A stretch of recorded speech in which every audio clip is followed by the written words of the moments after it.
Hey everyone, welcome to our deep dive today. We're going to be tackling something that I think is really fascinating, and I bet you do too, influencer marketing. It's definitely a hot topic. It is, and I know a lot of people are trying to get a handle on it. Me too. Honestly. Yeah. It's wild how much the digital world is shaking up how we buy things, you know? Yeah. It feels like traditional marketing is almost struggling to keep up. Mm-hmm. So we're going to unpack all of this today. We're using a chapter from a book called Futuristic Trends in Management, appropriately. Catchy title. It is. And the chapter itself is called Influencer Marketing. Right. And the chapter's authors argue that influencer marketing is stepping in as a major force by using trusted voices to kind of cut through the noise of everything that's happening online. Makes sense. So where do we even begin with all of this? Well, the chapter starts off by defining influencer marketing as leveraging individuals who have built a following online to promote products or services. Okay. What's interesting here is how it taps into this whole idea of trust. Oh. Think about it. A recommendation from someone you already follow, someone you respect, holds a lot more weight than some random ad that pops up, right? That's such a good point. It's like that friend who always knows the coolest new spots in town or something. Exactly. Their recommendation means way more than some billboard I'm going to drive by. Absolutely. I'm curious, though, is this only for, massive companies? Not at all. Okay. This chapter actually highlights how one of the strengths of influencer marketing is its versatility. Local businesses, online stores, even startups can leverage this. So you're saying it's not necessarily about just having a massive budget. Not necessarily, no. It's about finding that match, the right match. It's all about finding the right match between the influencer and the brand. Okay. So the chapter talks about these different types of influencers. And this is where I think things get a little fuzzy for me, from celebrities to something called nano-influencers. Right. I have to admit, I'm not super familiar with all the distinctions here. Can you kind of break it down for us? What are the key differences between all these different types? I think a good way to think about it is like a spectrum, Okay. reach on one end and cost on the other. Gotcha. So at the very top, you have your celebrity influencers. They obviously have massive reach, but they come with a pretty high price tag. Right. The chapter states that this makes them most suitable for, those large companies, luxury brands, things like that. Makes sense. So if a company is maybe looking to be a little more cost effective, but still needs decent reach, what then? Then you start looking further down that spectrum. Okay. You've got your macro influencers. They typically have, say, 100,000 to 1 million followers. They might be ideal for a startup trying to make a splash in a specific industry. Interesting. So what about right in the middle of the spectrum? What do we have there? That's where micro influencers come in. Oh, They typically have between, say, 10,000 and 100,000 followers. Wow. And what's fascinating about this group is that they often have this incredible engagement with their audience. really? This chapter actually argues that their authenticity and creativity make them very attractive for a variety of businesses. So you're telling me that sometimes smaller is better when it comes to influencers? Sometimes, yeah. It's all about finding that right fit, remember? I never would have thought of that. What about those nano-influencers then? Mm-hmm. Are they just too niche to even really be effective? Not necessarily. Nano-influencers, those with under 10,000 followers, might be the perfect choice for a hyper-local campaign or a business with a really specific target market. Okay. The chapter actually argues that their strong connection with that smaller audience can be incredibly valuable. They can offer really tailored content and these really genuine recommendations that resonate on a personal level. Okay. So we've got all these different types of influencers, each with their own kind of pros and cons. But I guess my question now is, what's the big deal with influencer marketing in the first place? Why are businesses choosing this over traditional advertising? What's the real advantage here? Well, the chapter dives into a few key advantages. Okay. First and foremost, it really emphasizes that influencer marketing capitalizes on that trust factor we were talking about earlier. Right. Partnering with the right influencer can instantly boost a brand's credibility and image. Oh, that's interesting. So it's almost like they're borrowing that credibility, Yeah, that stamp of approval from someone that the audience already trusts. Yeah. That's clever. But what about the bottom line? I'm guessing this has got to be more affordable than those expensive TV commercials and things, right? You're right. Cost effectiveness is a big draw, Yeah. especially compared to traditional methods like television or print advertising. Influencer marketing can offer a much higher return on investment.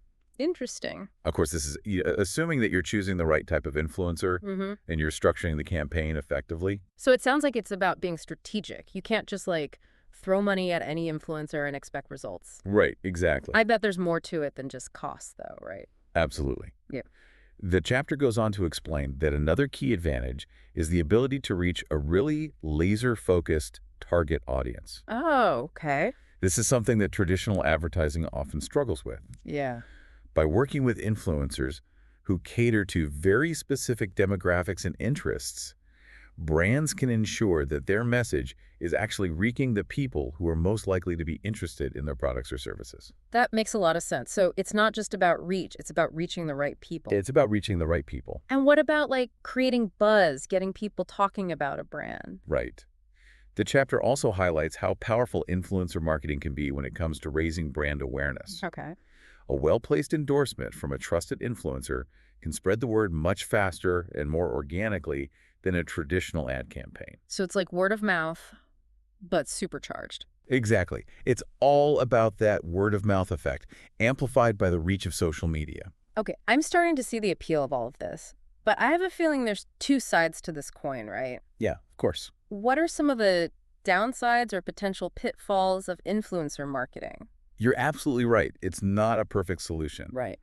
The chapter does warn about a few key limitations. Okay. For example, choosing the wrong influencer can be a disaster for a brand. Oh, yeah.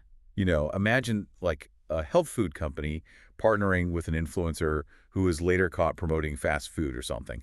That kind of mismatch Yeah. can really damage the brand's credibility and alienate their target audience. That's a PR nightmare. Exactly. Makes sense, though. You really have to do your due diligence before jumping into these partnerships, it seems. Absolutely.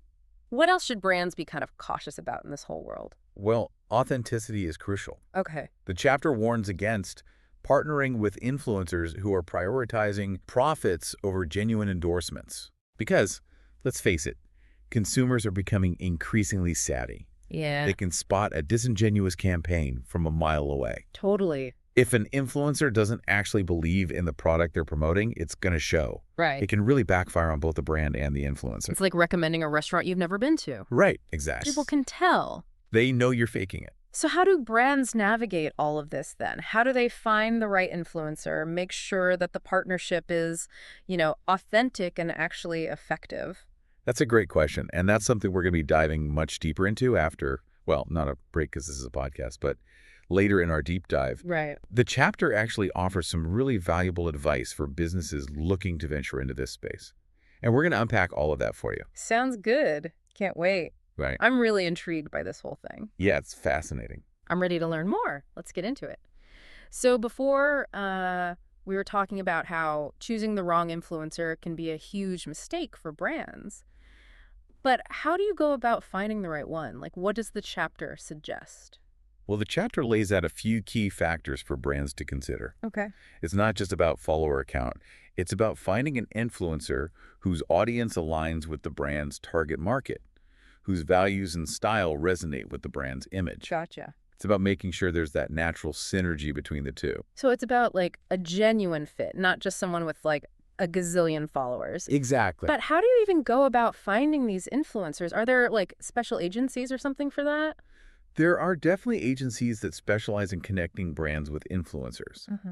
But the chapter also points out that platforms like Instagram and YouTube have their own built-in tools for influencer discovery. Oh, interesting. Brands can search for influencers based on keywords, hashtags, audience demographics. Whoa. So there's a lot of resources out there, but let's say you found like a few potential influencers.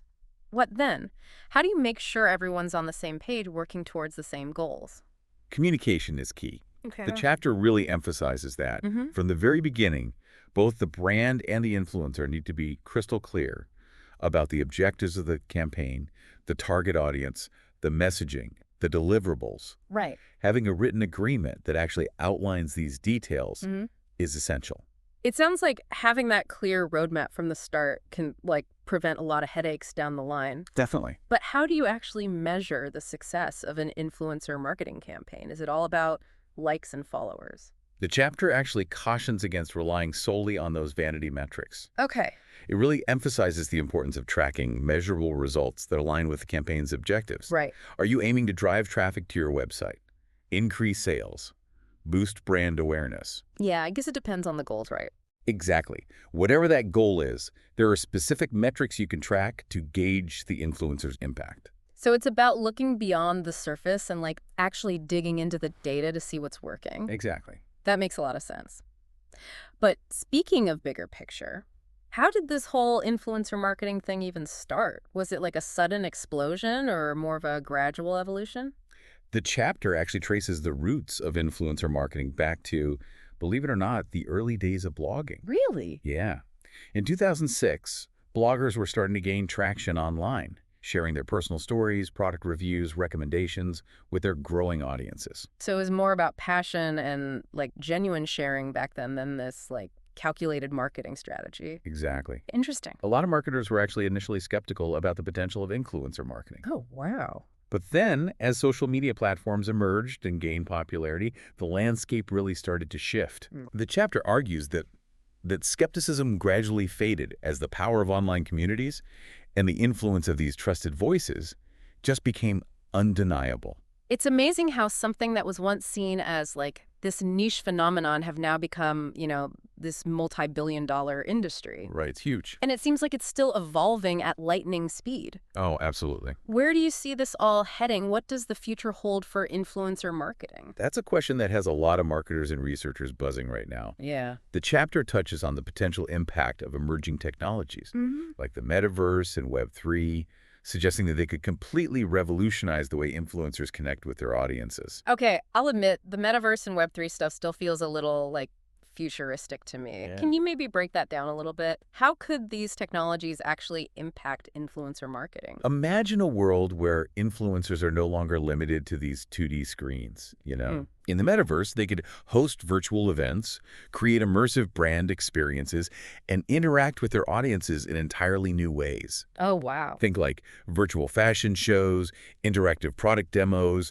or even like personalized meet and greets with fans in a virtual world. So instead of just seeing an influencer's post on Instagram, I might be attending their virtual concert or like shopping in their virtual store or something. Exactly. That's wild. It's exciting. But with all this talk about the future, what about the present? Are there any ethical concerns or challenges that the influencer marketing industry is like grappling with right now? Absolutely. That's a crucial point.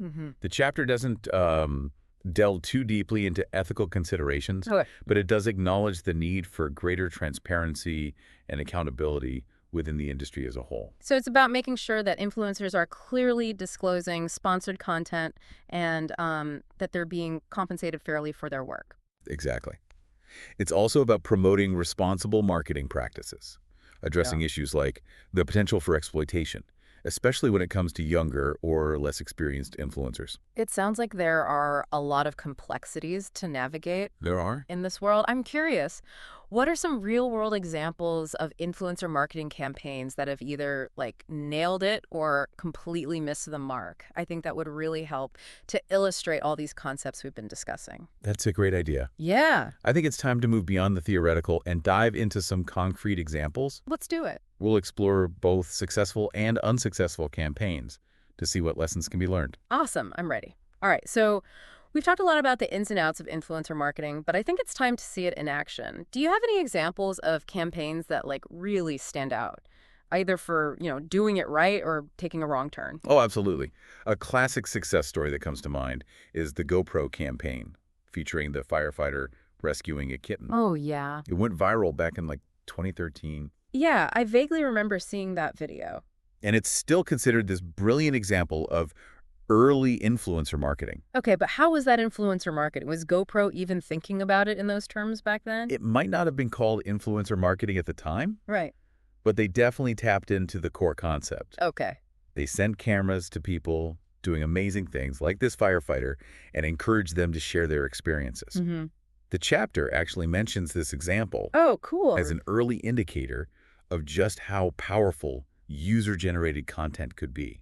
So instead of paying like some celebrity spokesperson, Right. they equip someone who like embodied their brand's values, Yeah. adventure, action, real-life heroism. Precisely. And it worked. It worked beautifully. That authentic footage, that genuine story, Yeah. really resonated with people. Millions of viewers. It boosted GoPro's brand image in a way that no traditional ad could have. Right, exactly. It's a perfect example of how influencer marketing can be so much more powerful when it's about storytelling, shared values, connecting with an audience on an emotional level. Absolutely. But let's flip the script.